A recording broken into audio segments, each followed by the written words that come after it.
Hello there, Ray here, and today I will be showing how you can break some more types of bedrock with the nether portals. I discovered how you can use nether portals to break bedrock and made a video about it last year showing all the things that you could and could not do with this.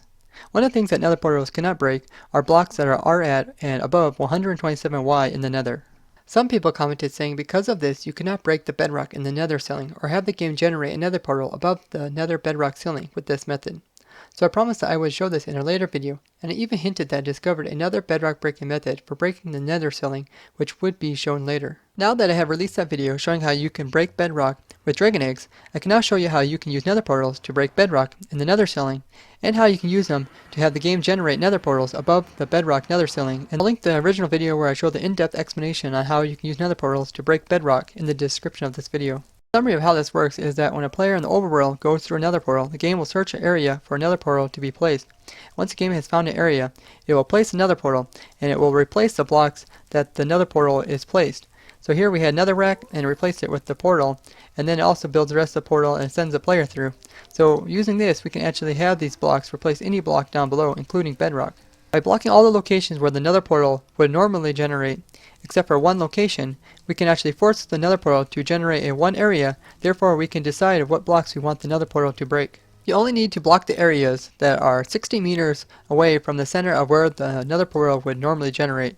So if we go over here in the overworld, and this would be the portal that you normally put down to start with, and then this one is near 0, 0. So we place that one near 0, 0. The portal in the nether side would try to generate by those coordinates divided by 8. So it just happens to be 0, 0 as well. So since we got this spot set up for our spot where we want the nether portal to be placed near 0, 0, we only have to remove the spots where the portal would generate 60 meters away. This is about 4 chunks surrounding 0, 0 since it's in the corner of 4 chunks. Now you just remove all nether portals within 128 meters from the center of here. So you just break out the nether portals. I'm going to actually remove this one so the next one can generate here. Now once you have removed the portals, you just have to go over into the overworld by whatever means you want to. You can use a portal or you can just kill yourself. Now if we go back through this nether portal and we do this in survival, we can actually have the nether portal generate on top of the iron blocks that we set there. So now you see that the iron blocks have been removed and the nether portal has replaced them. To break the bedrock at the nether ceiling, or to have the game generate a nether portal above the bedrock ceiling, is a little bit more complicated, because if the game would naturally generate nether portals at this level or above this level, then if you tried to go into the nether, there's a good chance that you would actually have your nether portal placed on top of here, since this would be all valid places to put the nether portal. And if this would happen, then your nether portal would be up here and you'd be stuck here on top of the nether ceiling, which would not be a good thing. So that makes sense that why the game does not actually allow you to put your nether portals above the bedrock ceiling. Since the game won't generate portals at this level, we will first have to remove some of the bedrock here so that we actually have a valid location for the portal to be able to be placed here. To do this, we will use the bedrock breaking method that I discovered with dragon eggs. And this is why I cannot actually show this type of bedrock breaking method in my first video where I covered nether portal bedrock breaking until I first showed the video where I used dragon eggs to actually break bedrock. So here I have my lazy chunk detector, which allow me to actually drop these dragon eggs while they're in lazy processing chunks. So now I just activate this machine. You see it's pretty simple, and it will just drop the eggs as soon as I get out far enough away. So I'll just travel far enough away so that the eggs are no longer visible. So out to here. Then you just travel quite a bit further back. And then all you have to do is move in slowly so that the chunks over there get converted over to lazy processing chunks. And then once you see the machine, you can move in all the way. And you can see that the machine actually pushed the slime blocks away and allowed the dragon eggs to fall and actually remove this bedrock. Now you can remove the machine as well as the dragon eggs here. Now you can perform the same steps as we did with the bedrock breaking underneath of the nether portal, where you just get yourself back in the overworld, then come back through the nether portal, and then if you do everything correctly, the nether portal will line up with the nether portal location up at the bedrock, and you see that here the game actually generates the nether portal inside of the bedrock of the nether ceiling. So it actually breaks some of the bedrock and the nether ceiling, which is one of the person's questions. And the other one is that the nether portal can actually generate above the bedrock nether ceiling. So you got to see the nether portal is actually up above the nether ceiling here. So if we just remove this portal here, we can actually see that the bedrock that was right here has been replaced with obsidian.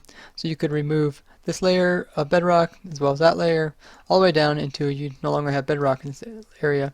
And you just can't remove this layer with the nether portals. Although this method is not very resource friendly for removing bedrock at the nether ceiling level compared to using dragon eggs, where you would just place down more dragon eggs and repeat the first process over again and then place your nether portal in by hand, I did want to show this method because it is in fact possible for those who are asking about it. This type of nether portal in the bedrock is pretty useful actually, because you can actually go from the nether bedrock ceiling, you can go into this nether portal, and it'll take you over into overworld. But not only will it take you into the overworld, you can actually go back through this portal, and unlike most portals which will take you underneath of the nether ceiling, you can actually have this portal take you back on top of the nether ceiling. And I actually built one of these in my SMP series where I built a portal like this, which takes me to my island. The reason that the portal actually takes you on top of the nether ceiling is because this portal block here are actually just low enough so that the game will actually search for them. So any portal blocks that are at 127 can actually be searched by the game when they're looking for portal blocks to actually send the player to. Now most portals that are built above the ceiling will have their portal blocks up a little bit higher, and they'll be up just high enough so that the game does not actually search for them, so that you will never be sent to another portal that is any higher than this portal. You can actually make a pretty nasty trap by just putting another portal inside of the bedrock here. You can do this in the overworld as well. Now if you just put your portal here and light it, get in survival, now you'll get sent to overworld. But anyone else who comes to this portal will be stuck in this portal. It's sort of like a portal trap. So now any person who comes through this portal will be sent to the portal that is in the bedrock. And then once you're inside of here, you are pretty much stuck. Now, although this is a pretty annoying portal trap, you can actually escape this trap pretty easily with a lava bucket. If you place a lava bucket up against this bedrock here, you can actually just break the portal. And there's actually a second way that you can actually break this portal as well. So if you're inside the portal, you can actually just break the obsidian on the side of it. I have high haste, so you can do it quick. But you can actually break the obsidian on the side even with your hand. So I don't really understand why people think portal trapping should not be allowed in UHC, since it's pretty difficult to actually trap a portal where a player cannot get out, since you can always break the obsidian on the side even with your hand. The netherrack on each side is just so that people don't try to ender pearl through the corners here. If you actually don't have netherrack here, you can actually ender pearl through this corner even in 1.9 and above versions. So that's why it's there. You can actually ender pearl through this corner here. It's not the easiest to do, but you can actually do it if you practice. Now if you do happen to go through one of these portals and there is lava draped over top of it, you can actually get out of it as well. So now the way you can do this is just by pulling F3 up and then looking at what your cursor is pointing at over on the right. Here you see I'm pointing at obsidian, then you can break the obsidian, and this will actually allow you to escape out of the portal. Now if there is any blocks underneath of this lava here, you'll want to remove it. You want to remove those blocks, because as soon as you update the portal, the lava will actually flow directly into where you're standing. So same goes for here. See, I'm looking at obsidian. See, I'm looking at some netherrack over there. So I removed that netherrack. Now if I just look at this obsidian over here and I break it, you can see that I have escaped out of this portal without getting harmed. And underneath here you can see that if I had blocks here, once you update the portal, the lava would flow directly into it.